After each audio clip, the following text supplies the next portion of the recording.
Ronald McNair and Ellison Onizuka both supposedly have living twin brothers named Carl McNair and Claude Onizuka. However, no birth records could be found for either one of them.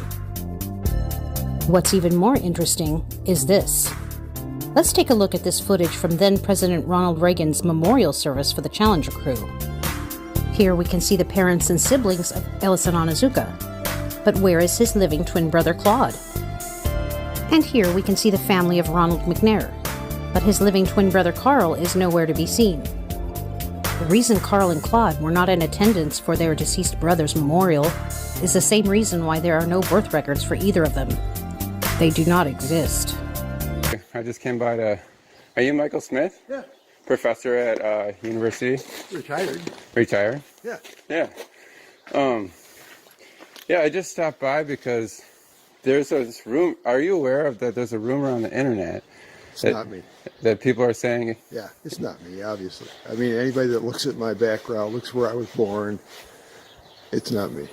I mean, it's interesting that the Michael J. Smith, that was the astronaut, looks something like me when we were younger, but really not, if you really look at facial recognition. You never been a pilot, never been in the military? Nothing like that.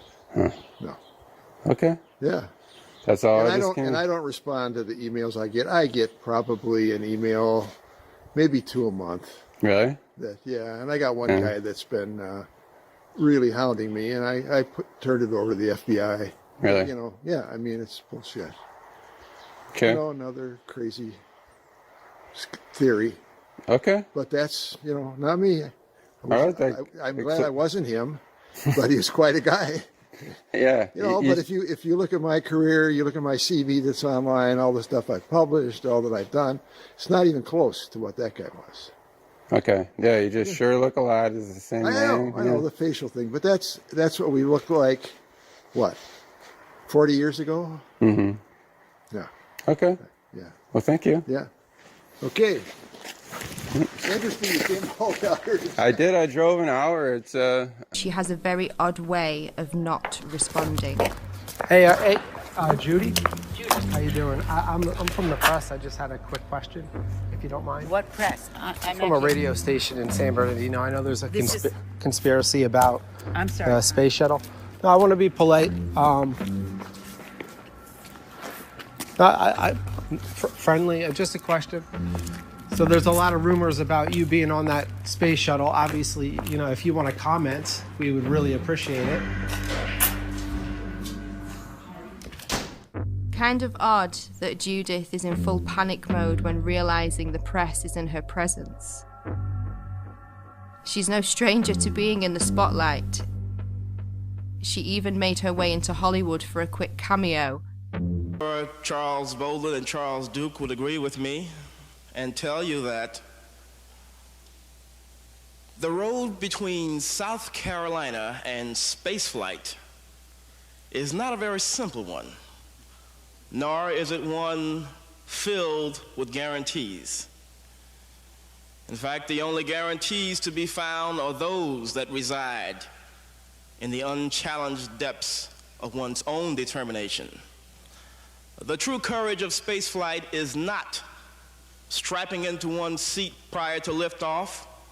It is not sitting aboard 6 million pounds of fire and thunder as one rocket itself away from the planet.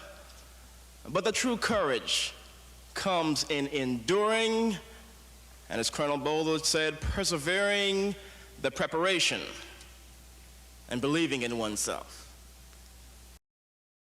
As you know, my name is Carl McNair, and I'm originally from Lake City, South Carolina, population 2,000. And what I do now, I basically am an advocate for the Ronald McNair Post-Baccalaureate Achievement Program, which is affectionately called McNair Scholars Program.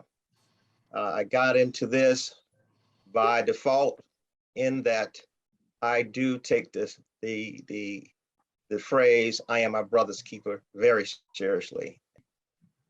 I would say to young people that, remember, it doesn't matter where you come from. It doesn't matter how much money you may or may not have. Yeah, I got into this by default in that I do take the phrase "I am my brother's keeper" very seriously. I would